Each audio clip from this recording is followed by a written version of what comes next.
सभी साधकों को आज हम बात करेंगे त्राटक क्रिया। साथ में बताएंगे योग व प्राणायाम के माध्यम से हमारे शरीर को क्या क्या बेनिफिट्स मिलते हैं। योग आखिर हमारे शरीर में प्राणायाम का क्या महत्व है। योग के माध्यम से, प्राणायाम के माध्यम से हम अपने शरीर को कितना स्वस्थ रख सकते हैं। व त्राटक क्रिया से माध्यम से हम अपनी नेत्रों की ज्योति को कैसे बढ़ाएं व अपने नेत्रों से निकलने वाले गंदे पानी के साथ में अपनी नेत्रों की जितनी भी गतिविधियां हैं उनको कैसे आगे तक चला के चलें अपने जीवन में, अपने शरीर के लिए कितना लाभकारी है। हमारी त्राटक क्रिया के माध्यम से अपने शरीर को आध्यात्मिकता की ओर जोड़ते हुए एक भगवान परमपिता परमेश्वर की आराधना की तरफ ले जाते हुए एक जलती हुई लौ को, एक दीपक को या एक मोमबत्ती को भी किसी भी टकटकी बांध कर अपनी निगाहों से देखना एक त्राटक क्रिया कहलाता है, जिससे हमारे आध्यात्मिक जीवन में विकास होता है। वह हमारा जो जीवन है, वो हमारी जो नेत्र ज्योति है उसमें विकास होता है और हमारी नेत्र विकार में काफ़ी लाभकारी है त्राटक क्रिया का अभ्यास। तो हम करेंगे आज त्राटक क्रिया के माध्यम से, देखेंगे प्राणायाम और योग के माध्यम से कितना लाभ हमारे जीवन में प्राप्त होता है। आइए जानकारी देते हैं हम आपको प्राणायाम के माध्यम से कैसे अपने आप को स्वस्थ रखें और प्राणायाम हमारे जीवन में कितना महत्वपूर्ण है। सांस का गति से हमारे जीवन में क्या महत्व है। श्रीवास्तव योग करें निरोग चैनल पे आपका स्वागत करता हूँ। सभी साधकों को मेरा प्यार भरा ओम। आज हम बात करेंगे प्राणायाम करने की विधि। प्राणायाम क्या है, हम प्राणायाम क्यों करते हैं, प्राणायाम से क्या क्या फ़ायदे हमें शरीर को प्राप्त होते हैं, प्राणायाम क्या वस्तु है, क्या एक प्रकार की सांस है, क्या एक प्रकार का आसन है, क्या एक प्रकार का ध्यान है, आखिर प्राणायाम है क्या, प्राणायाम करने की विधि। प्राणायाम करने से हमारा शरीर में ऐसी ऊर्जा का विकास होता है जिससे कि हमारा शरीर एकदम ही अपने आप को निरोग महसूस करता है। आइए हम जानते हैं प्राणायाम से हमारे शरीर में कौन कौन से फ़ायदे होते हैं, हम इसके बारे में जानकारी देते हुए बताएंगे।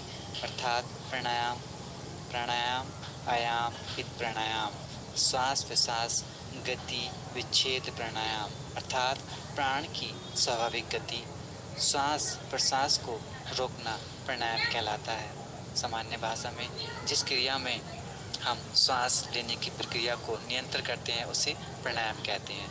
नॉर्मली जैसे हम सांस लेते हैं वो भी एक तरह का प्राणायाम है, लेकिन सांस कैसे लेते हैं उसको हम कई क्रियाओं में बांटते हैं। एक तो लंबी सांस को खींचना, एक छोटी सांस को खींचना, एक मध्यम सांस को खींचना और एक सामान्य सांस को जैसे हम रोज़ाना लेते हैं प्राणायाम कहते हैं। प्राणायाम से मन मस्तिष्क की सफाई की जाती है, हमारी इंद्रियां द्वारा उत्पन्न दोष प्राणायाम से दूर हो जाते हैं। कहने का मतलब यह है कि प्राणायाम करने से हमारे मन और मस्तिष्क में आने वाले बुरे विचार समाप्त हो जाते हैं और मन में शांति का अनुभव होता है और शरीर की असंख्य बीमारियों का खात्मा होता है।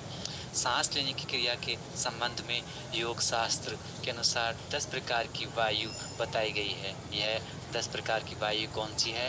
प्राण, अपान, समान, उदान, ज्ञान, नाग, कुम्र, क्रिकल, देवदत्त और धनंजय। अच्छे स्वास्थ्य में इन सभी प्रकार की वायु पर नियंत्रण करना अति आवश्यक है। प्राण के 5 प्रकार हैं: अपान, व्यान, उदान, समान और प्राण। हमारा शरीर इसी प्राण के आधार पर चलता है। प्राण वायु का क्षेत्र कंठ नली से श्वास पटल के मध्य तक जाता है, इसको प्राण वायु कंट्रोल कहते हैं। आप जानना चाहते हैं कि हमारे शरीर कैसे चलता है? हमारा शरीर प्राण वायु से चलता है, जिसको हम सांस के माध्यम से लेते हैं। आइए इसके बारे में जानते हैं। अपान, नाभि के नीचे जितने अंग हैं इनकी कार्य प्रणाली को अपान वायु नियंत्रण कहते हैं। जो कुछ हम खाते हैं उसको पचाना और जो व्यर्थ है उसे मल मूत्र के रूप में बाहर निकालना, यह कार्य अपान वायु से संचालित होता है। अपान हमारे पाचन क्रिया को कंट्रोल करती है, जैसे गॉल ब्लैडर, लीवर, छोटी आंत, बड़ी आंत, ये सब इसी क्षेत्र में आते हैं। अगला बात करते हैं उदान। उदान क्या है? कंठ के साथ जुड़े जितने भी अंग हैं, जैसे कि आँख, कान, नाक, जीभ, बोलना, स्वाद लेना, ये सब ज्ञानेंद्रियां हैं जिनके उदान में आती हैं। इनके सारे कार्य उदान वायु से होते हैं। जब तक उदान वायु है तब तक आंखें खुलेंगी, कान सुनेंगे, जीभ बोलेगी, नाक सूंघेगी। उदान वायु के द्वारा हमारी कामेंद्रियां काम करती हैं, जैसे हाथ, पैर, नाभि, ऊपर के सारे अंग जैसे कि हृदय की धड़कन, हृदय की धमनियाँ, फेफड़े, वह हमारे कार्य करने की क्षमता भी हृदय से संबंधित होती है। समान यह हमारे शरीर के मध्य भाग से होती है। अपान और दान जो बैलेंसिंग होता है उसे सब समान वायु के द्वारा होता है। अब अगला आता है व्यान। व्यान क्या है? यह प्राण हमारे पूरे शरीर में है। इसको हम सर्वव्यापी भी बोलते हैं, अर्थात जो पूरे शरीर में फैला हुआ है। इन 5 प्राणों के भी 5 उपप्राण हैं, जैसे हिचकी, आंखों का झपकना, यह भी प्राण से ही होता है। जब प्राणायाम का सीधा संबंध इन्हीं 5 प्राणों से होता है, पूरे शरीर का कार्य इन 5 प्राणों से ही होता है और इन 5 प्राणों पर सीधा प्रभाव पड़ता है प्राणायाम का। नाक से भारी वायु का भीतर प्रवेश करना श्वास कहलाता है और भीतर की वायु का बाहर निकलना प्रश्वास कहलाता है। इन दोनों के नियंत्रण का नाम प्राणायाम है। प्राणायाम में हम पहले सांस को अंदर खींचते हैं, जिसे पूरक कहते हैं। पूरक मतलब फेफड़ों में सांस को भरना। सांस के बाद कुछ देर के लिए सांस को फेफड़ों में ही रोका जाता है, जिसे कुंभक कहते हैं। इसके बाद जब सांस को बाहर छोड़ा जाता है तो उसे रेचक कहते हैं। इस तरह प्राणायाम की सामान्य विधि पूर्ण होती है। भीतर की सांस को बाहर निकालकर बाहर ही रोके रखना बाह्य कुंभक कहलाता है। कई तरह से होते हैं प्राणायाम के लाभ। योग में प्राणायाम क्रिया सिद्ध होने पर पाप और अज्ञानता का नाश होता है। हम रोज़ाना प्राणायाम तो करते हैं, लेकिन उसका क्या मतलब है हमारे जीवन में, हमारे शरीर में, वह उसे हम कैसे पहचानें कि हम प्राणायाम सही कर रहे हैं या गलत कर रहे हैं। तो इसलिए मैं जानकारी दे रहा हूँ आपको। प्राणायाम को जानना भी बहुत ज़रूरी है। सांस को लेना, सांस को छोड़ना, सांस को कहाँ रोकना। अगर सही विधि के अनुसार, सही विधि के अनुसार हम इन प्राणायाम को करते हैं तो ज़रूर हमारे शरीर को बेनिफिट प्राप्त होता है। प्राणायाम की सिद्धि से मन स्थिर होकर योग के लिए समर्थ और सपुत्र हो जाता है। प्राणायाम के माध्यम से ही हम अष्टांग योग की प्रत्याहार, धारणा, ध्यान और अंत में समाधि की व्याख्या पर पहुंचते हैं। प्राणायाम से हमारा शरीर का संपूर्ण विकास होता है। फेफड़ों में अधिक मात्रा में शुद्ध हवा जाने से हमारा शरीर स्वस्थ होता है। प्राणायाम से हमारा मानसिक विकास भी होता है। प्राणायाम करते हुए हम मन को एकाग्र करते हैं, इससे मन हमारे नियंत्रण में आता है। प्राणायाम से शरीर की सारी बीमारियां 9 महीने में दूर हो जाती हैं। सुबह सुबह थोड़ा सा व्यायाम या योगासन से हमारा पूरा दिन स्फूर्ति से परिपूर्ण हो जाता है। दिन भर अत्यधिक मानसिक तनाव झेलना पड़ता है, तो उसके लिए प्राणायाम बहुत ही लाभकारी है। दिन भर चुस्त रहने के लिए प्राणायाम बहुत लाभकारी है। इस क्रिया को करने वाले व्यक्ति फेफड़ों और सांस से संबंधित बीमारियों से भी दूर रहते हैं। वह पॉजिटिविटी, एनर्जी का विकास होता है, मानसिक विकास होता है, वह चिड़चिड़ापन, आलस्य, अनिद्रा की समस्या खत्म होती है, वह सुविचारों का विकास होता है और शरीर हमारा एकदम स्वस्थ महसूस करता है। वह आध्यात्मिकता की ओर जाता है। बुरे विचारों से हमारा शरीर कोसों दूर हो जाता है। सुविचार हमारे जीवन में प्रकट होते हैं।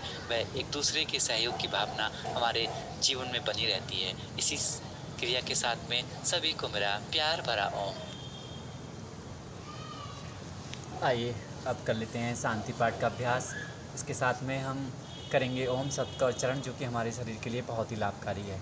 शरीर ओम शब्द के उच्चारण में इतनी शक्ति है कि पूरा दिन हमारा चुस्त दुरुस्त व एकदम एनर्जीपूर्ण व्यतीत होता है। तो आइए करते हैं ओम शब्द का उच्चारण लंबे गहरे भाव के साथ में। आंखें बंद करते हुए लगाएंगे ध्यान मुद्रा, ज्ञान मुद्रा, वायु मुद्रा या फिर वायु अपान मुद्रा अपने रोगों के अनुसार, और कमर गर्दन सीधी करेंगे और परम पिता परमेश्वर का ध्यान करते हुए, ईश्वर का ध्यान करते हुए, उस वाहेगुरु सदगुरु का ध्यान करते हुए करेंगे ओम शब्द का उच्चारण, जिससे कि हमारा पूरा शरीर स्वस्थ महसूस करेगा, एनर्जीपूर्ण महसूस करेगा। आइए करते हैं ओम शब्द का उच्चारण।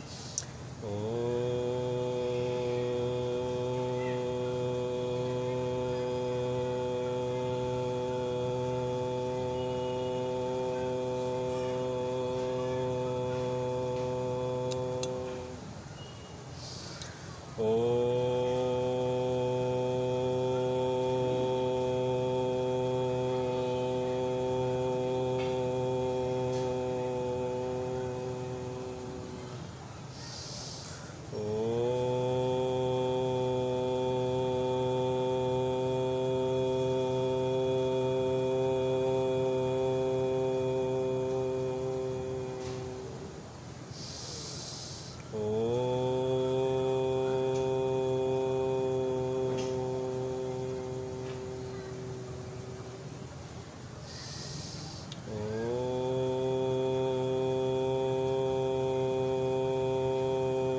सर्वे भवन्तु सुखिनः सर्वे सन्तु निरामयाः सर्वे भद्राणि पश्यन्तु मा कश्चित् दुःखभाग् भवेत्। ॐ शान्ति शान्ति शान्तिः।